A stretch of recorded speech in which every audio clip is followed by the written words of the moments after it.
एकमात्र नाम को पकड़ लो, हमारी प्रार्थना मान लो। लोक परलोक में जो सुख चाहिए वो सब नाम से प्राप्त हो जाएगा। देखो, इसमें चिंता नहीं करनी भगवान ने अपनाया कि नहीं अपनाया, इसकी भी परीक्षा नहीं करनी। भगवान ने अपनाया कि नहीं अपनाया, इसके लिए हमें ढूंढने की जरूरत नहीं। भगवान से भी बलवान भगवान का नाम है, उसको हम पकड़े। बात समझना। गोस्वामी जी कह रहे हैं, जोगुना विराग कलयुग है, अष्टांग योग का फल है परमात्मा में समाधिस्थ हो जाना।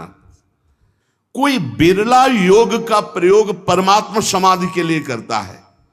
नहीं, आप देख लीजिए, हम जो योग करते हैं उसका उद्देश्य क्या है? अनुलोम विलोम कपालभाति जो भी करते हैं उसका उद्देश्य क्या है? शरीर स्वस्थता। ध्यान से देखिएगा, शरीर स्वस्थता का उद्देश्य क्या है? भोग, समाधि नहीं। जो अष्टांग योग का फल है समाधि, कलयुग में नहीं रह गया। कोई बिरला होगा, हम ये नहीं कहते भगवान की सृष्टि में ऐसा नहीं हो सकता, होंगे, कोई बिरले होंगे, लेकिन प्रगट में देखने में जो आता है वो योग का प्रयोग शरीर स्वस्थता और शरीर स्वस्थता का प्रयोग भोग। आप देख लीजिए, गोस्वामी जी कहते हैं कि अब मैं देख रहा हूं कलयुग ने अष्टांग योग में भी अपना प्रवेश कर लिया, जिससे योग का फल जो चित्त वृत्ति का निरोध करके परमात्मा में समाधिस्थ होना है गया। कोई बिरला होगा। फिर कह रहे हैं न विरागु, वैराग्य, क्या वैराग्य रह गया है? जो वैरागी महापुरुष पीछे हुए हैं, अब वैराग्य क्या रह गया? क्या वैराग्य रह गया है? केवल नाम मात्र का वैराग्य रह गया। वैराग्य किस बात का है?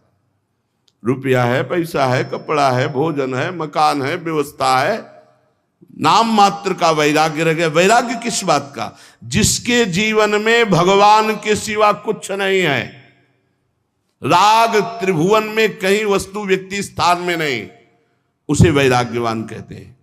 जो लोक परलोक के समस्त भोगों के सानिध्य में भी भोगने की इच्छा नहीं, उसे वैरागी कहते हैं। गोस्वामी जी कह रहे हैं, मुझे वैराग्य में भी दम नहीं दिखाई दे रहा कि भगवत प्राप्ति करा सके, क्योंकि वैराग्य में पाखंड का प्रवेश हो गया। कलयुग ने पाखंड का प्रवेश करवा दिया। कोई बिरला वैरागी, सच्चा वैरागी, भगवान की सृष्टि में कमी नहीं होती, कोई बिरला सच्चा वैरागी होगा जिसका वैराग्य भगवान के लिए है। नहीं तो वैराग्य भी दिखावे पे आ गया है, पाखंड में आ गया है। न जप, माला में हाथ है और बातें कर रहे हैं,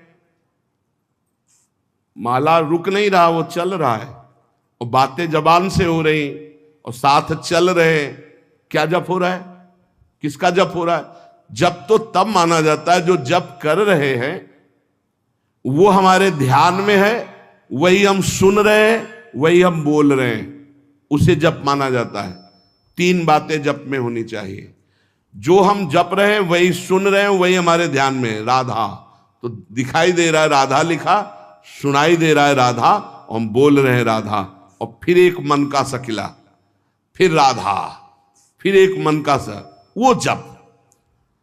अब जप में भी 11 माला कहा है, हो जाए हर 5 मिनट में घड़ी में, और जल्दी जल्दी, स्वाद नहीं, रुचि नहीं, मन नहीं, बस कोई कोई तो ऐसे माला सरकाते कि हमें लगता है कि अगर रा रा बोले तो भी नहीं सरकेगा। राधा राधा तो बहुत बड़ी बात है, अगर वो रा रा बोले तो इतनी रफ्तार से नहीं चलेगा। अब पता नहीं कैसे ऐसे माला सर सर घूम रहा है। माला घूमने से भगवत प्राप्ति होगी क्या?